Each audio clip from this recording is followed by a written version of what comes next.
Hello students,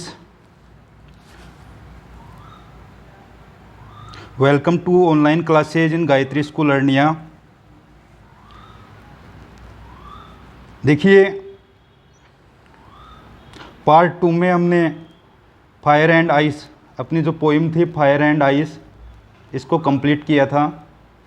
इसके जो question answers थे वो मैंने आपको बताए थे, जो बुक के क्वेश्चन आंसर्स थे वो बताए थे आपको।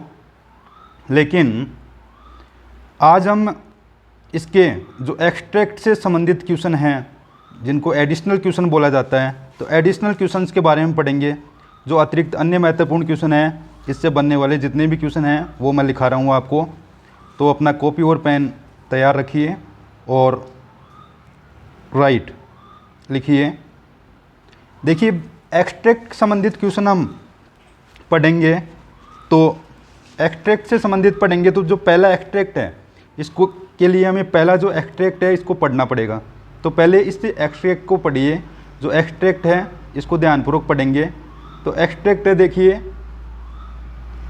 सम say the world will end in fire, some say in ice, from what I have tasted of desire, I hold with those who favour fire. ये अपना जो एक्सट्रैक्ट है फर्स्ट। इससे कौन कौन से क्वेश्चन बनेंगे लिखिए आप। कौन कौन से क्वेश्चन हैं वो बनते हैं, मैं लिखा रहा हूँ, आप लिखिए। लिखिए फर्स्ट क्वेश्चन इसका। क्वेश्चन फर्स्ट यहाँ डाल लीजिए आप एक्सट्रैक्ट,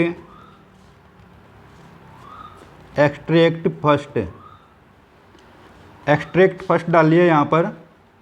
अब एक्सट्रैक्ट फर्स्ट से कौन कौन से क्वेश्चन हैं जो आएंगे वो लिखिए। इसका क्वेश्चन नंबर फर्स्ट हल करेंगे अभी इनको। लिखिए first question, what is the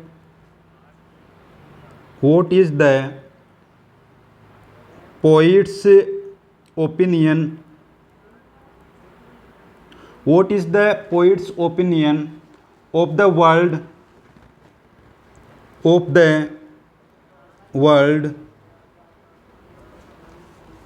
in these lines,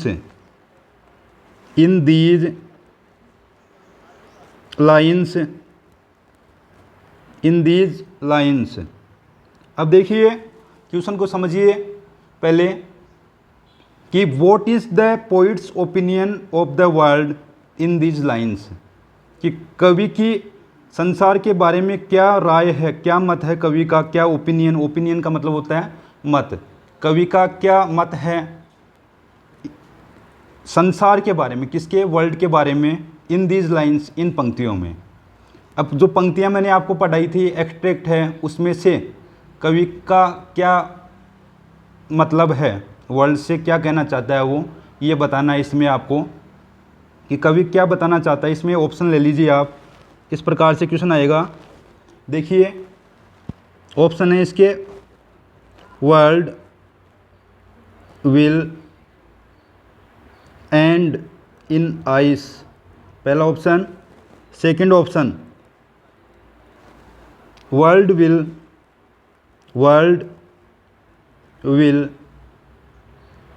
and in fire. Third option, world will end in favour.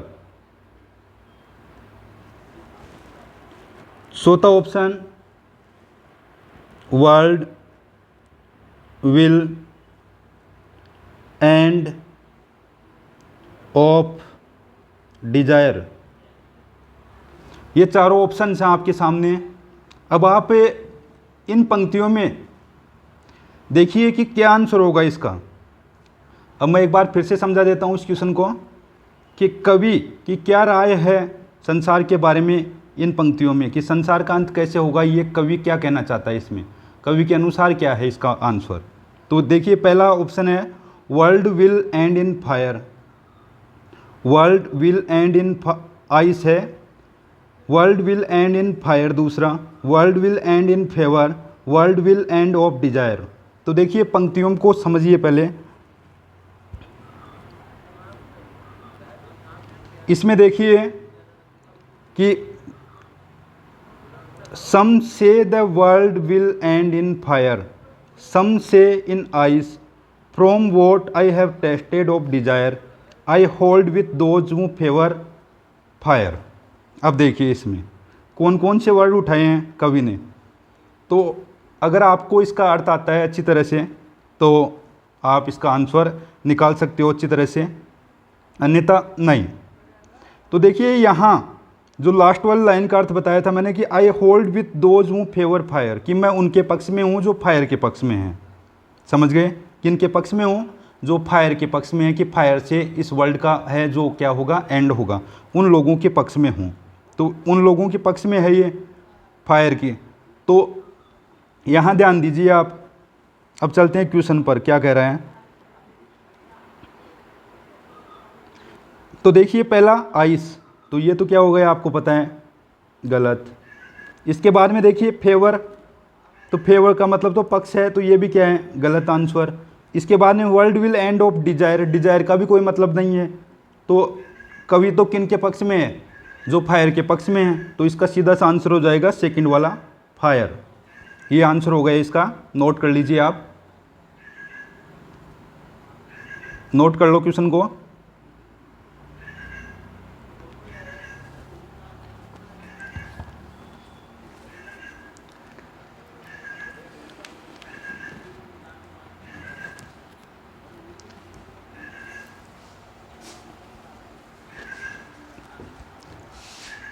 चलिए अब क्वेश्चन नंबर 2 की ओर चलते हैं, इसी एक्सट्रैक्ट से। लिखिए question number 2।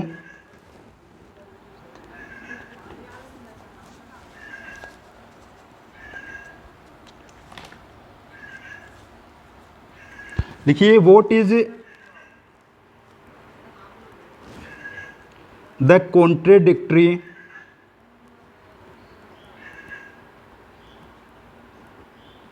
What is the contradictory opinion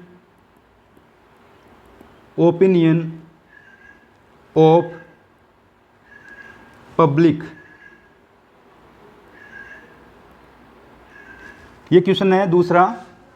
What is the contradictory opinion of public? तो what is the contradictory opinion of public? कि पब्लिक की जो ओपिनियन है, पब्लिक की जो मान्यता है वो क्या है कि संसार के बारे में। तो इसके जो ऑप्शंस हैं वो ले लीजिए आप। Option first,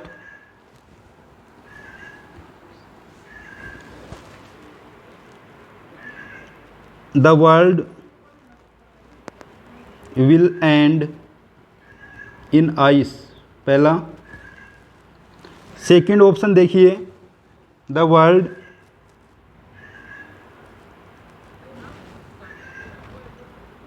will end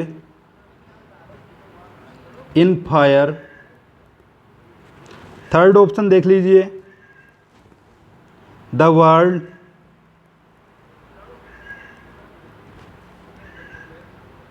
will end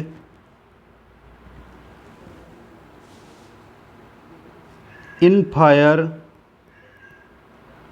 और ice। और फोर ऑप्शन है इसका चौथा, नन ऑफ दीज। समझिए question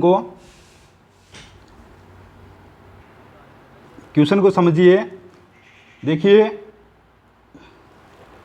what is the contradictory opinion of public, कि जो जनता है उसकी क्या राय है इस असंगत, कॉन्ट्रेडिक्टरी का मतलब होता है असंगत, जो क्या असंगत है जनता इसके प्रति। तो जनता क्या कहती है, देखिए वर्ल्ड के बारे में, the world will end in ice, कि विश्व है उसका अंत आइस से होगा, ऐसा जनता ने क्या, पब्लिक की ओपिनियन है इसमें, जो आपने अभी स्टेंजा पढ़ा। दूसरा देखिए, the world will end in fire, क्या फायर से होगा। तीसरा है क्या फायर और आइस दोनों से होगा। और चौथा है नन ऑफ दीज, इनमें से कोई नहीं। तो क्या आंसर होगा इसका, देखिए आप सोचिए, देखिए क्या आंसर होगा, किसका राइट जाता है।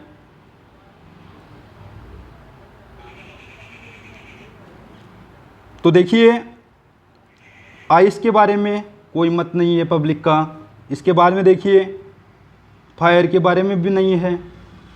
तो जनता का जो पब्लिक का जो वो पब्लिक की जो ओपिनियन है वो फायर और आइस दोनों के लिए है। सी आंसर है वो इसका क्या होगा, करेक्ट होगा।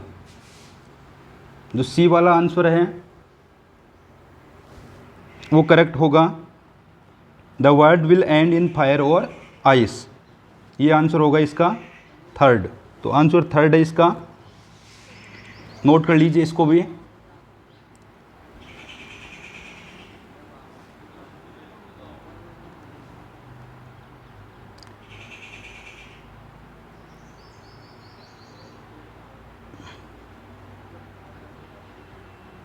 आगे चलते हैं क्वेश्चन नंबर थर्ड की ओर।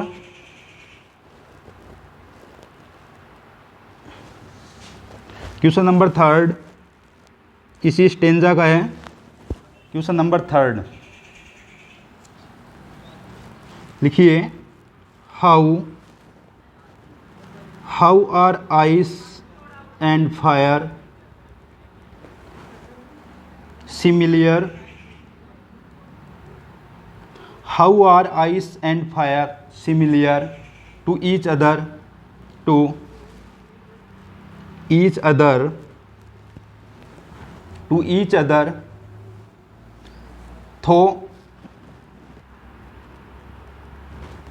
though they have contradictory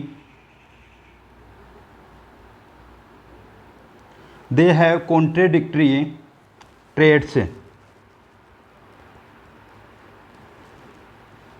option ले लीजिए इसका। पहला ऑप्शन है both signify same meaning,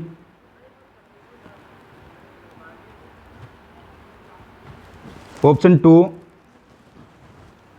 both are part of the nature, both are part of the nature।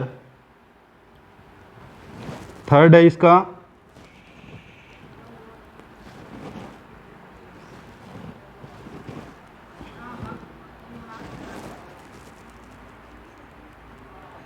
इसका both will destroy the world, both will destroy the world, both will destroy the world, for both are helpful for the world, अब देखिए question को समझते हैं। पहले question को समझते हैं और इसके बाद में हल करते हैं इसको, क्या आंसर होगा इसका। तो देखिए क्वेश्चन को समझते हैं। How are ice and fire similar, कि जो आइस और फायर किस प्रकार से आपस में सिमिलर हैं, समान हैं। टू ईच अदर, एक दूसरे से। थो दे हैव कॉन्ट्रेडिक्टरी ट्रेड्स, यद्यपि जब ये दोनों ही असंगत आदतें हैं, दोनों की क्या हैं, असंगत हैं दोनों ही आपस में। असंगत ट्रेड्स का मतलब है प्रवृत्तियाँ, क्या मतलब है, प्रवृत्तियाँ। और कॉन्ट्रेडिक्टरी का मतलब भी बताया असंगत, की दोनों में असंगत प्रवृत्तियाँ हैं आइस और फायर में। तो आइस और फायर में दोनों में असंगत प्रवृत्तियाँ हैं, लेकिन एक दूसरे से किस प्रकार से ये सिमिलर हैं, कवि के अनुसार ये बताना है। तो इसमें देखिए पहला ऑप्शन है आपका both signify same meaning, both signify same meaning, क्या दोनों ही समान अर्थ निकालते हैं, दोनों का अर्थ समान है। तो ये तो आपको पता है नहीं हो सकता। इसके बाद में देखिए both are part of the nature, दोनों ही नेचर के पार्ट तो हैं ये, लेकिन आपस में इस कारण से भी ये समान नहीं है। इसके बाद में देखिए both will destroy the world, ये अच्छा मत है कि दोनों से ही संसार क्या होगा, नष्ट होगा। बताया था आपको पोइम में कि अगर टेम्परेचर लो होगा तो भी क्या होगा, संसार का एंड हो सकता है, वर्ल्ड का एंड हो सकता है। अगर टेम्परेचर हाई होगा तो भी क्या होगा, तो दोनों हैं वो डेस्ट्रॉय के लिए हैं, नष्ट के लिए, पेरिस के लिए भी आ सकता है। यहाँ पर पेरिस वर्ड भी यूज में लिया जा सकता है, पेरिस वर्ड को काम में लिया जा सकता है। इसके बाद में देखिए both are helpful for the world, दोनों क्या हेल्पफुल हैं वर्ल्ड के लिए, तो ये तो बिल्कुल गलत है, समझ गए। तो इसका आंसर अब आपको पता लग गया होगा। देखिए चारों में से कौन सा आंसर होगा इसका, दिमाग लगाइए अपना और देखिए किसका सही होता है। सोचिए, देखिए क्या आंसर होगा इसका, मैंने समझा दिया आपको। तो देखिए पहला तो ये मैंने बताया था कि ये गलत है। दूसरा है वो नेचर के पार्ट तो हैं लेकिन इनका कोई मतलब नहीं है इनसे। तीसरा देखिए both will destroy the world, ये अच्छा इसका मत था, ओपिनियन था, जो कॉन्ट्रेडिक्टरी हैं आपस में, लेकिन दोनों ही क्या करने वाले हैं, संसार का अंत करने वाले हैं। इसलिए ये जो थर्ड ऑप्शन है वो करेक्ट आंसर होगा इसका। Both are helpful for the world, ये बिल्कुल गलत है, संसार के लिए हेल्पफुल हो ही नहीं सकते, ये ऐसा कोई पोइम में मेंशन नहीं किया गया, पोइम में बताया ही नहीं गया। तो नोट कर लीजिए क्वेश्चन नंबर थर्ड आपका ये जो है।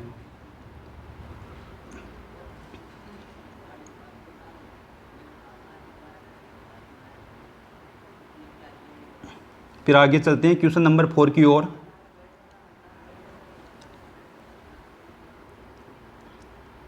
तो ये 3 क्वेश्चंस हैं वो इस स्टेंजा से हैं। अब नेक्स्ट पढ़ेंगे हम। तो जो क्वेश्चन नंबर 4 होगा अपना, या पहला मान लीजिए स्टेंजा सेकंड, एक्सट्रैक्ट सेकंड डालिए आप। अब एक्सट्रैक्ट सेकंड पढ़ेंगे, एक्सट्रैक्ट सेकंड पढ़ेंगे।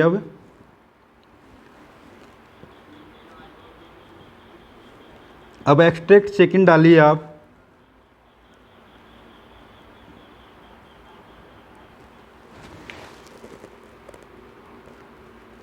इससे कौन कौन से क्वेश्चन बनेंगे एक्सट्रैक्ट सेकंड से। एक्सट्रैक्ट सेकंड में क्वेश्चन नंबर फर्स्ट लिखिए, कौन सा क्वेश्चन बनेगा। देखिए एक्सट्रैक्ट सेकंड है, इसमें क्वेश्चन नंबर फर्स्ट बनेगा व्हाट डज, लिखिए what does it refers to, इस प्रकार के क्वेश्चन भी आएंगे। Refers to in the first line, in the first line, in the first line. देखिए व्हाट डज इट कोमा में है, ये refers to in the first line, जिसका ऑप्शन फर्स्ट है पीपुल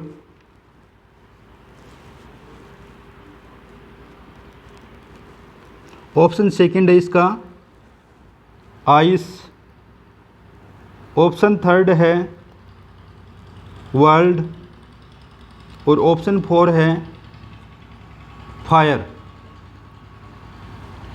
ये क्वेश्चन है एक्सट्रैक्ट 2 का पहला।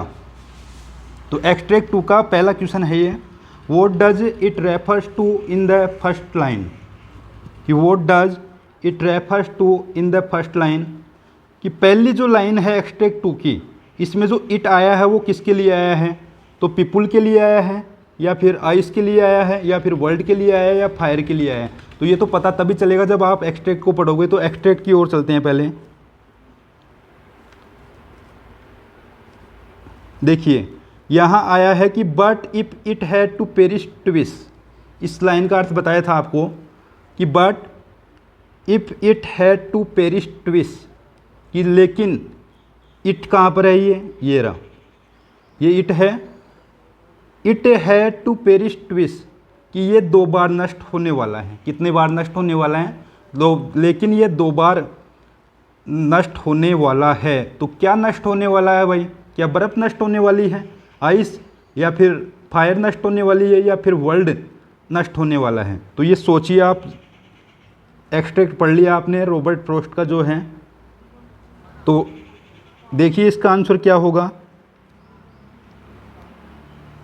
देखिए इट किसके लिए आ रहा है, पीपुल के लिए आ रहा है। तो पीपुल की कोई बात नहीं है, 2 बार नष्ट होने वाला है। तो क्या नष्ट होने वाला है, आप में इतना दिमाग होना चाहिए। वर्ल्ड, क्या होगा, वर्ल्ड। तो आंसर जो थर्ड है इसका आंसर होगा वर्ल्ड। जो तीसरा जो है वो होगा वर्ल्ड। वर्ल्ड के लिए आ रहा है यहाँ पर इट, ये ध्यान रखना, किसके लिए आ रहा है, वर्ल्ड के लिए। तो वर्ल्ड के लिए यहाँ पर इट का यूज हो रहा है, तो वर्ल्ड के लिए कर रहे हैं इट का यूज। इसके बाद में क्वेश्चन नंबर 2 लिखिए, एक्सट्रैक्ट 2 का क्वेश्चन नंबर 2 लिखिए, व्हाट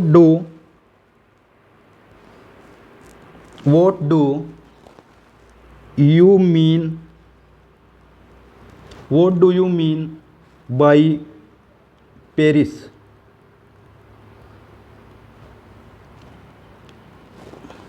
ऑप्शन फर्स्ट है इसका लिव फॉर एवर,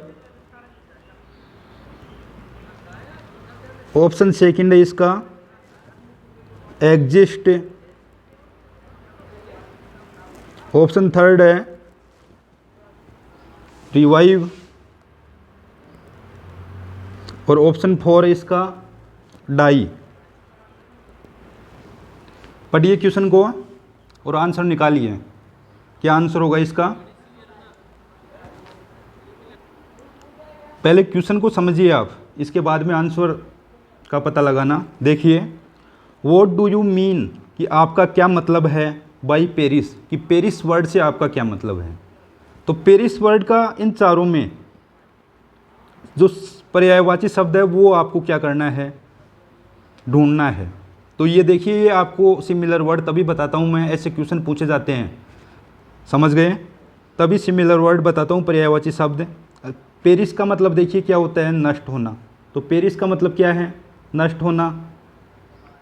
तो यहाँ देखिए पेरिस का मतलब है नष्ट, खत्म होना। इसके बाद में देखिए लिव फॉर एवर, इसका मतलब है कि हमेशा के लिए जीवित रहना। क्या मतलब है, हमेशा के लिए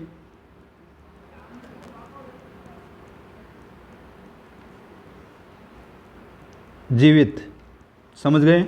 तो ये तो इसका नष्ट होना और हमेशा के लिए जीवित, आपको तो क्या ढूंढना है, केवल इसका जो समानार्थी शब्द है वो ढूंढना है। तो ये तो इसका विपरीत हो गया। एग्जिस्ट का मतलब होता है विद्यमान या जीवित, विद्यमान या जीवित, ये भी विद्यमान भी होता है और जीवित अर्थ भी होता है इनका, अस्तित्व में, समझ गए। तो जीवित अर्थ भी होता है इसका, विद्यमान भी होता है, तो जीवित अर्थ हो गया। इसके बाद रिवाइव है, इसका मतलब भी है जीवित।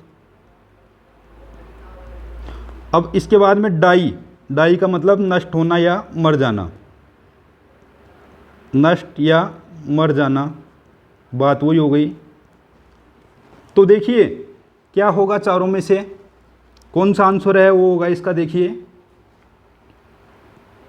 पेरिस था, इसका मतलब नष्ट होना, आपको समानार्थी शब्द ढूंढना था, तो नष्ट होने वाला ये डाई नंबर 4 है। तो नंबर 4 है इसका राइट आंसर है, नोट कर लीजिए number 4।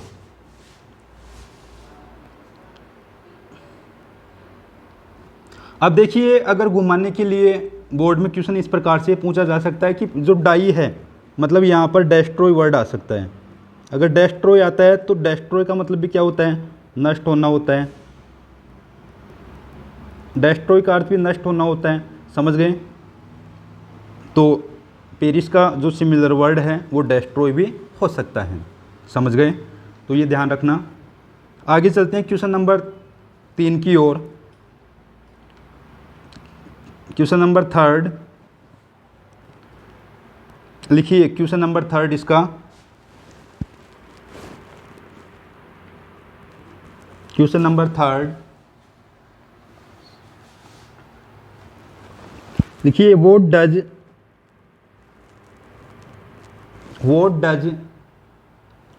Ice does not stands for. Option first है इसका हेटर्ड,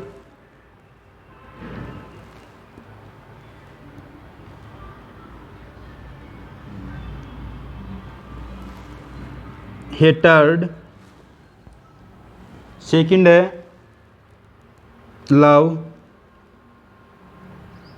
थर्ड है इसका इंटॉलरेंस,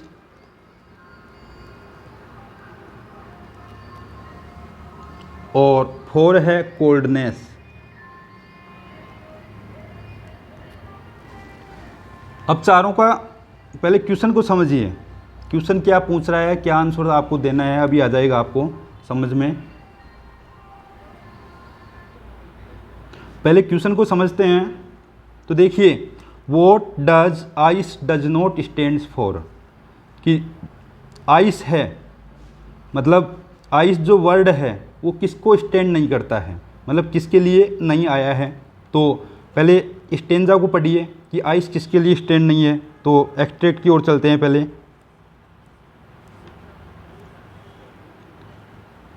ये देखिए, but if it had to perish, ये तो उस वर्ल्ड के लिए लाइन थी जो मैंने अभी आपको बताई थी।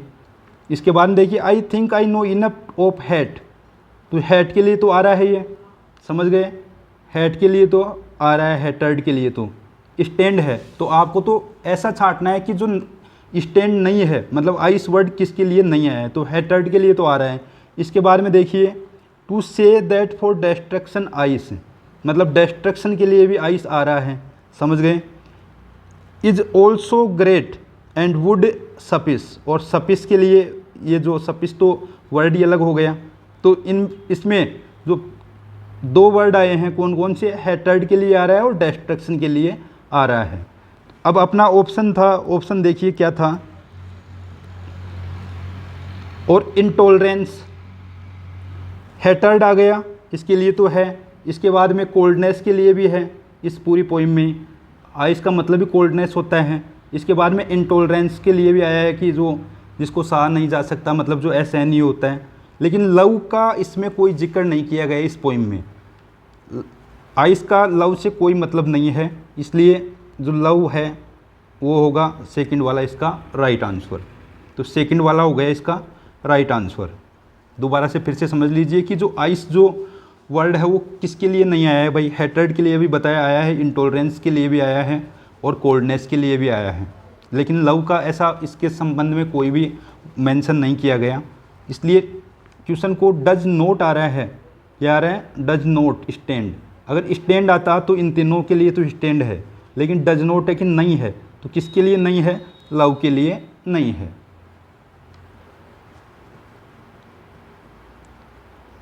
इसके बाद में देखिए क्वेश्चन नंबर 4,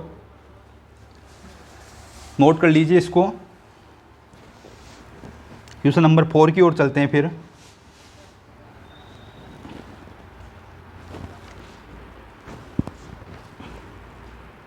क्वेश्चन नंबर 4 इसी स्टेंजा का है, इसी एक्सट्रैक्ट का है। Question number 4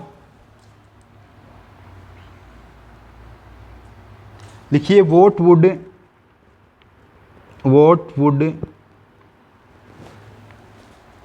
be the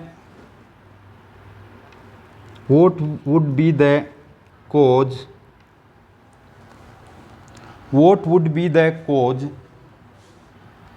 of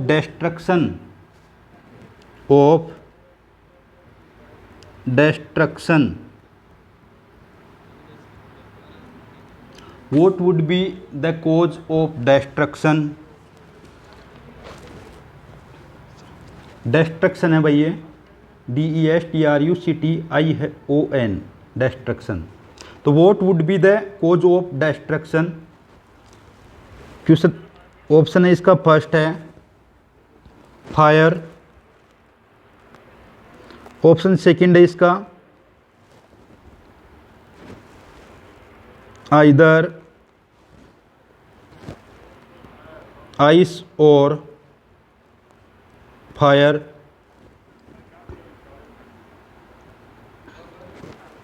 इसके बाद में आइस, नंबर 4 नाइदर आइस नोर फायर, नाइदर आइस नोर फायर, नाइदर आइस नोर फायर। अब देखिए इसका आंसर निकालेंगे, क्या आंसर होगा देखिए। क्वेश्चन को समझते हैं पहले। What would be the cause of destruction. Destruction का मतलब होता है विनाश या बर्बादी, कि विनाश का कारण क्या होगा। विनाश का कोज मतलब कारण, विनाश का कारण क्या होगा इस वर्ल्ड का, वर्ल्ड के लिए आ रहे हैं। तो क्या फायर होगा, या फिर आइदर आइस और फायर, कि या तो बर्फ़ या फिर फायर, या फिर आइस ही होगा, या फिर नाइदर आइस, कि न तो आइस होगा और न फायर। अब देख लीजिए आप क्या होगा इसका आंसर। हिंदी में मैंने आपको बता दिया इसका जो हिंदी मीन है वो। अब आंसर देख लीजिए आप क्या आंसर होगा इसका। तो देखिए कोज किससे होगा आपको पता है, या तो बर्फ़ से होगा या फिर फायर से। तो आंसर बी होगा वो इसका करेक्ट आंसर होगा। आंसर बी मतलब सेकंड वाला जो है वो करेक्ट है।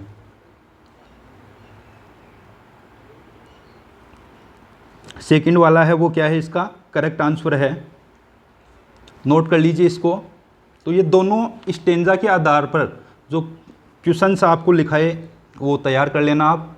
एक्सट्रैक्ट के आधार पर इन क्वेश्चनों को बताया गया है।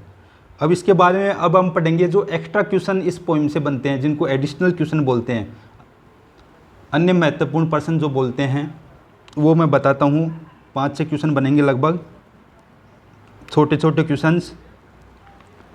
तो आगे चलते हैं। एक्स्ट्रा क्वेश्चंस डालिए आप, लिखिए इस पोएम के एक्स्ट्रा क्वेश्चंस। एक्स्ट्रा क्वेश्चंस इस पोएम के जो एक्स्ट्रा क्वेश्चंस हैं वो पढ़ेंगे। एक्स्ट्रा क्वेश्चंस में question number first, extra questions पहला क्वेश्चन लिखिए। What has to perish twice. What has to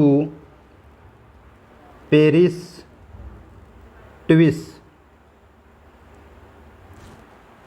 what has to perish twice. What has to perish twice. तो आंसर लिखिए इसका। This world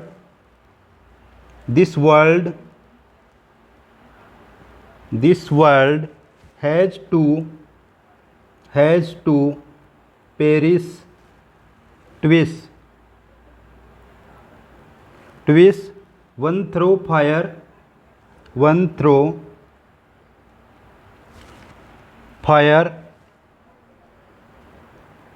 and then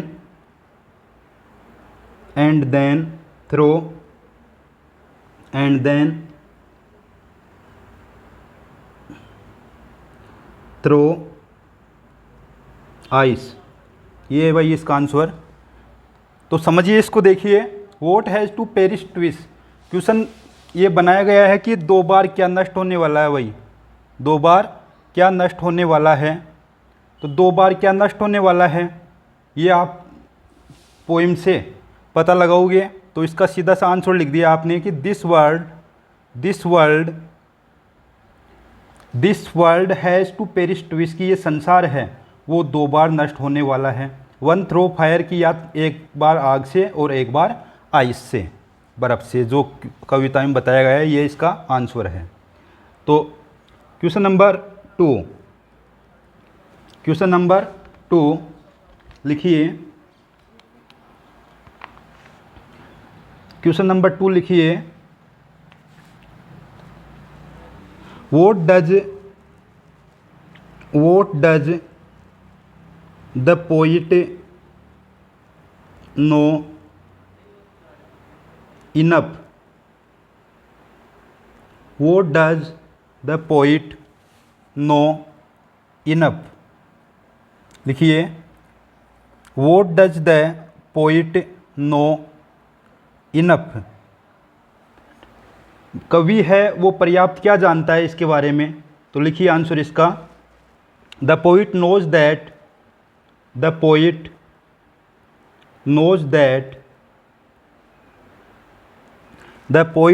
that there is enough hatred, there is enough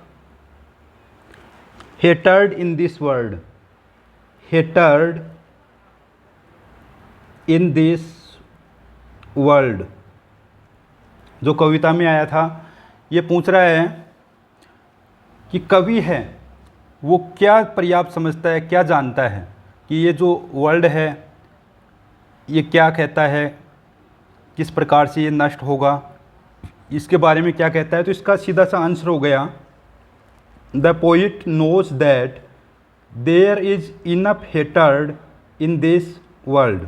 कवि ये जानता है कि इस संसार में पर्याप्त रूप से क्या है, आपस में द्वेष है, घृणा है, हेटर्ड है, ये जानता है। इसके बाद में क्वेश्चन नंबर 3 लिखिए, vote is also great, vote is also great, vote is also great for destruction, for destruction, what is also great for destruction, कि विनाश के लिए, ये जो destruction के लिए जो ग्रेट जो वर्ड आया है उसका क्या मतलब है। तो इसका लिखिए ग्रोविंग हेटर्ड, क्या आंसर होगा इसका, growing hatred, growing hatred in humans, answer लिखिए growing hatred in humans is great for destruction, is great for destruction,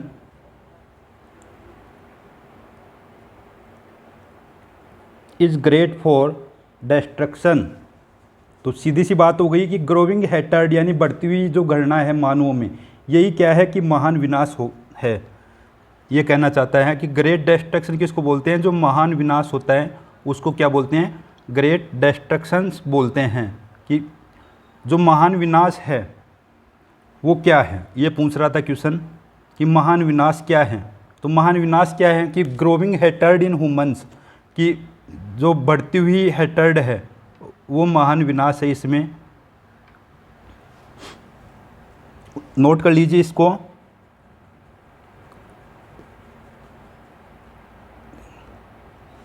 इसके बाद में क्वेश्चन नंबर 4 लिखिए,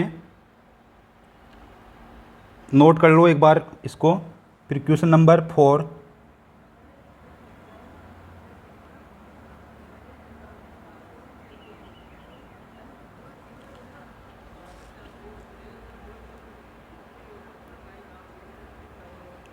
क्वेश्चन नंबर 4 लिखिए,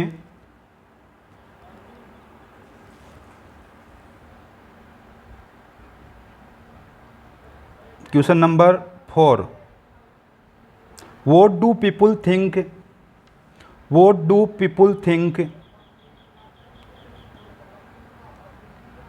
लिखिए what do people think, what do people think the world will end, the world will end, answer लिखिए इसका। पहले question को समझिए, क्वेश्चन को समझते हैं। What do people think the world will and, कि संसार नष्ट होगा इसके बारे में लोग हैं वो क्या सोचते हैं, क्या थिंक करते हैं। तो सीधा सा आंसर इसका द वर्ल्ड, लिखिए the world will be destroyed, will be destroyed, will be destroyed with fire and ice, with fire and ice, ये आंसर है इसका। इसमें ये बताना चाह रहा है ये कि लोग क्या सोचते हैं भाई, कि ये जो संसार है वो का अंत कैसे होगा। तो सीधी सी बात है कि संसार का अंत फायर और आइस दोनों से ही होगा। इसके बाद में क्वेश्चन नंबर 5 लिखिए, which two things, which two things will destroy the world, will destroy the world। देखिए क्वेश्चन को पढ़िए और आंसर ढूंढिए, देखिए अपने दिमाग से क्या आंसर होगा कि कौन सी दो बातें हैं जिससे ये संसार है वो नष्ट होगा। तो अभी बताया था जो क्या है, आंसर हो जाएगा इसका hatred and desire. Hatred and desire ये आंसर होगा कि घृणा और ये जो ऐसी घृणा और जो इच्छा रखते हैं, ऐसी डिजायर करते हैं, ऐसी कल्पना करते हैं, ऐसी इच्छा रखते हैं, इससे ये दोनों बातें हैं, ये हैं इसके लिए जिम्मेदार हैं नष्ट डिस्ट्रॉय होने के लिए। लास्ट क्वेश्चन लिखिए इसका, क्वेश्चन नंबर 6 है, what is the prediction of the people, what is the prediction of the people, what is the prediction of the people, what is the prediction of the people। Prediction का मतलब मैंने आपको बताया था कि prediction का मतलब क्या है कि what is the prediction of the people about how the world will come to an end, will come to an end। ये मैंने आपको समरी में भी लिखाया था जब लिखाया उस समय कि प्रिडिक्शन का मतलब भविष्यवाणी करना होता है। क्या मतलब होता है? भविष्यवाणी करना होता है कि what is the prediction of the people, कि लोगों की क्या भविष्यवाणी है कि ये संसार का अंत किस प्रकार से होगा, लोग क्या भविष्यवाणी करते हैं। तो आइए इसका जो आंसर है वो लिखिए। लास्ट क्वेश्चन है आपके लिए, ये लिखिए, some people say that, first वाली लाइन होगी इसकी, some people say that the world will come to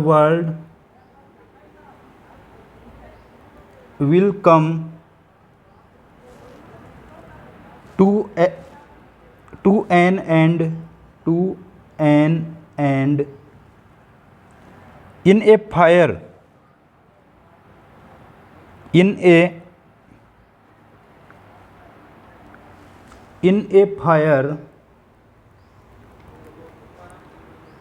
while others say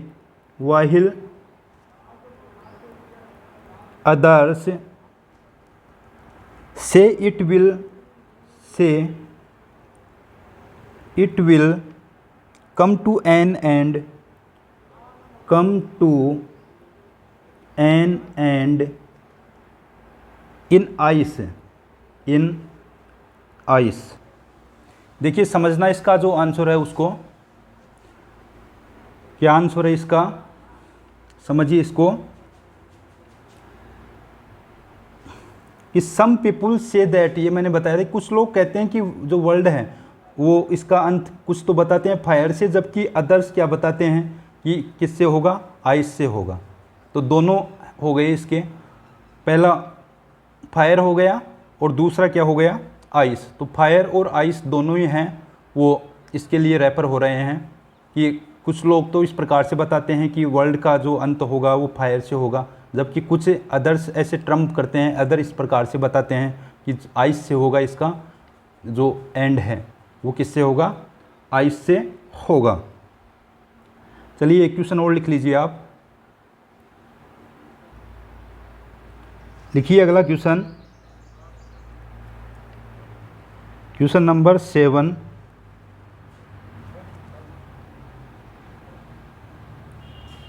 question number 7, what is a fire symbol of, what is a fire, what is a fire symbol of,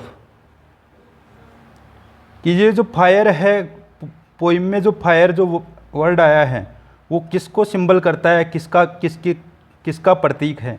symbol का मतलब होता है प्रतीक, कि fire है वो symbol किसका है। तो लिखिए fire is a symbol of,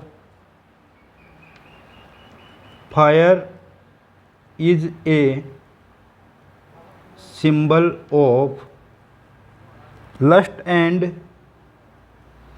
and endless desires, endless desires. ये आंसर है इसका, एंडलेस डिजायर्स। तो fire is a symbol of lust and endless desires, कि फायर है वो लस्ट और एंडलेस, जो अंतिम नष्ट होने वाली जो इच्छाएं हैं उनका सिंबल है फायर। नोट कर लीजिए इसको।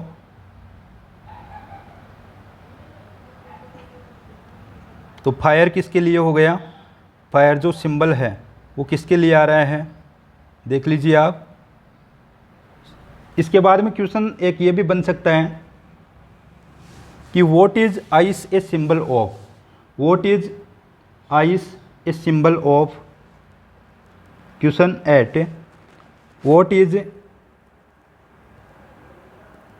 Ice A symbol of.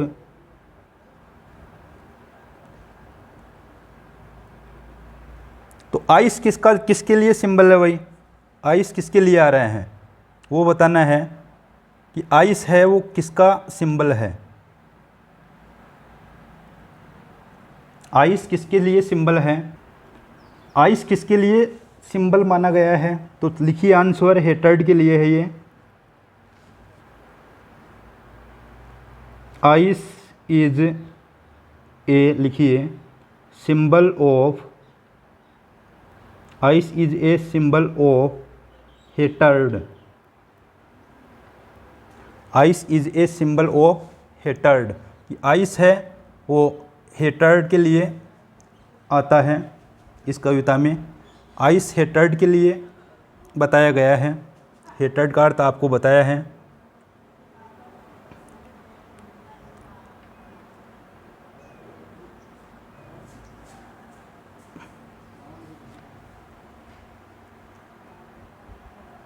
तो ये जो क्वेश्चन एंड आंसर्स हैं, इसके बाद में क्वेश्चन आ सकता है। लास्ट क्वेश्चन लिखिए, क्वेश्चन नंबर 9।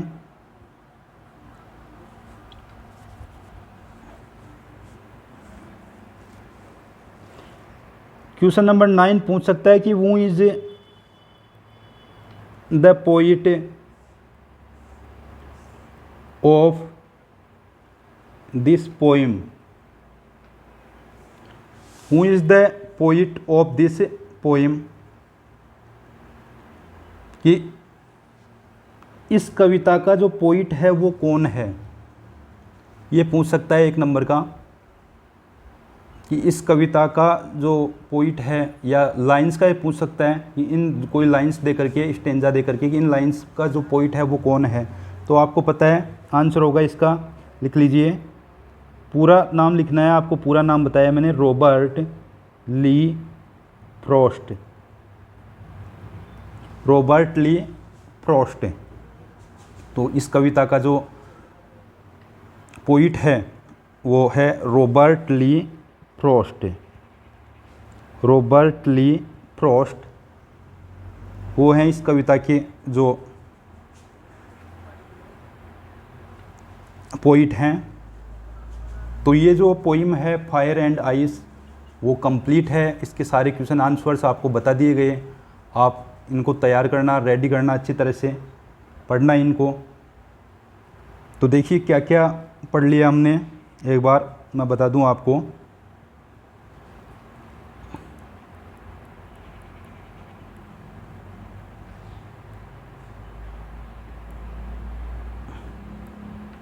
देखिए सबसे पहले हमने ये जो स्टेंजा है वो लिया था, इसको पढ़ा हमने, इसके आधार पर जो क्वेश्चंस हैं वो लिए। इसके बाद में ये जो क्वेश्चंस हैं, क्वेश्चन फर्स्ट लिया कि पोइट की ओपिनियन क्या थी, इसके बाद में क्वेश्चन नंबर 2 भी इसी से लिया कि कॉन्ट्रेडिक्टरी ओपिनियन ऑफ पब्लिक, इसको पढ़ा हमने। इसके बाद में कितने क्वेश्चन थे, 3 क्वेश्चन थे। इससे तीसरा क्वेश्चन ये है कि आइस और जो फायर हैं वो कैसे सिमिलर हैं, ये जो थर्ड आंसर था इसका। इसके बाद में हमने एक्सट्रैक्ट 2 लिया था। कौन सा एक्सट्रैक्ट लिया था? 2।